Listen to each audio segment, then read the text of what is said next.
पूजे भैया जी, मुंबई से करीम खान हैं। वो आपके बारे में पहले हमने उनसे काफ़ी चीज़ें सुनी उनके मुख से, और अभी हम आपके बारे में काफ़ी तारीफ़ करते हुए उनको सुनते हैं।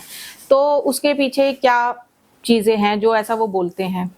पुत्री, वो किसी अलग अन्य धर्म विशेष से आते हैं। यूँ जी। कहें तो वो मुस्लिम है, लेकिन जो उनका हृदय है तकरीबन वो हिंदू ही है। हिंदू देवी देवताओं की उन्होंने बड़ी पूजा की है।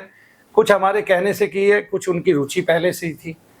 हमारे पास जब वो आए तो उन्होंने बहुत सारा कार्य किया, इस ओर गए, वो उनकी ललक थी। लेकिन एक दिन जो है गुरु क्या करता है, हाथ झटक देता है। वो हाथ हमने उनका झटका हुआ है। ऐसा देखने में मेरे आया पुत्री की, जब वो मेरे पास आए और वो उसी काम में कार्य में रत हो गए, और इधर उनका कार्य जो है वो 2 साल तक लगातार भक्ति से जुड़े रहे, और तब उनकी दृष्टि खुल गई। तब दृष्टि तो खुली उनकी, लेकिन वो अपने कार्य को सारे को भूल गए।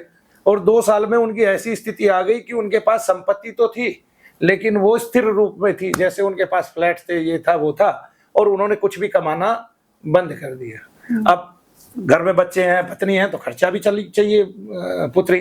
तो हमने एक दिन उसने प्रस्ताव रखा कि भैया जी, हमें जैसे मेरी दृष्टि खुली है या मुझे कुछ कुछ दिखाई देने लग गया है, और आपने मुझे बहुत सारी चीजें सिखाई है, मैं चाहता हूँ लोग भी ये सीखे। तो हमने कहा पुत्र कोई बात नहीं, तुम करा लो।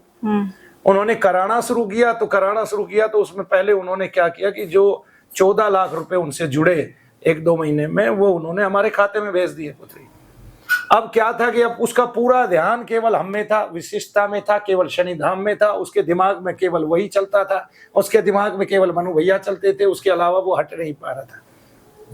अब गुरु का अधिकार होता है पुत्री, अगर शिष्य का घर ही नहीं चलेगा तो क्या होगा। एक दिन उसने फोन करके मुझे कहा कि गुरुजी, मैं 14 लाख रुपए और भेज रहा हूँ, मेरे पास अभी 10 है, 4 मेरे कहीं से आया, मैं वो भेज देता हूँ, वो एडवांस में भेज देता हूँ, आप धाम का कोई काम करा लेना। मैंने देखा ये ऐसे नहीं सुधरेगा, तब मैंने उसको झटक दिया हाथ पकड़ के कि नहीं पुत्र, तुम्हें अपना गुजारा करना है। वो इस बात को स्वीकार ही नहीं कर रहा था, और इस तरह से हमने उसको झटक के अलग कर दिया। जब हमने अलग किया तो वो अपने पैरों पे खड़ा हुआ, एक बार लड़खड़ाया जरूर, लेकिन वो अपने पैरों पर फिर से वापस खड़ा हुआ। हमें पता था उसके अंदर तेज है, उसके अंदर गुरु के ज्ञान का बल है, उसके अंदर गुरु का तेज है, उसके अंदर वो अर्जुन का दल है, और उसके अंदर वो शक्ति, वो परामर्श है, उसके अंदर वो साहस है कि वो फिर से खड़ा हो जाएगा। तब उसने दोबारा से साधनाएं लोगों की स्टार्ट कराई, और कुछ लोगों की दृष्टियां खुली, उन लोगों ने उन्मुक्त कंठ से उसकी तारीफ की, और उसने भी उन्मुक्त कंठ से कभी गुरु की बुराई नहीं की।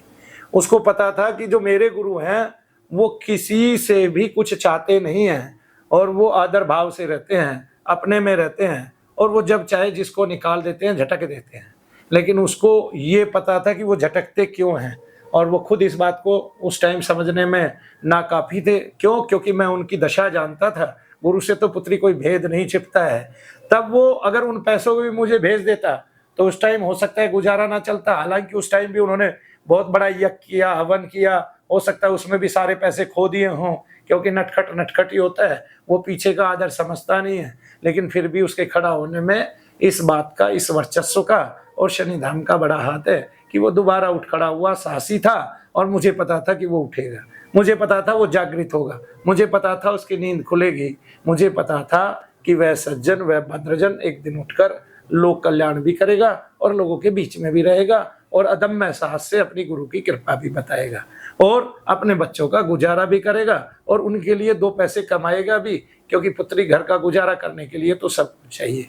सही कहना। उसका तो ये था पुत्री की, वो तो उस टाइम उसके पास 3 फ्लैट थे, वो ये सोचता था ये 3 फ्लैट बेच के मैं शनि धाम में लगा दूंगा। लेकिन मुझे तो पता था कि वो उसके जीवन की, संपूर्ण जीवन की कमाई है, मैं उसको कैसे स्वीकार कर लेता।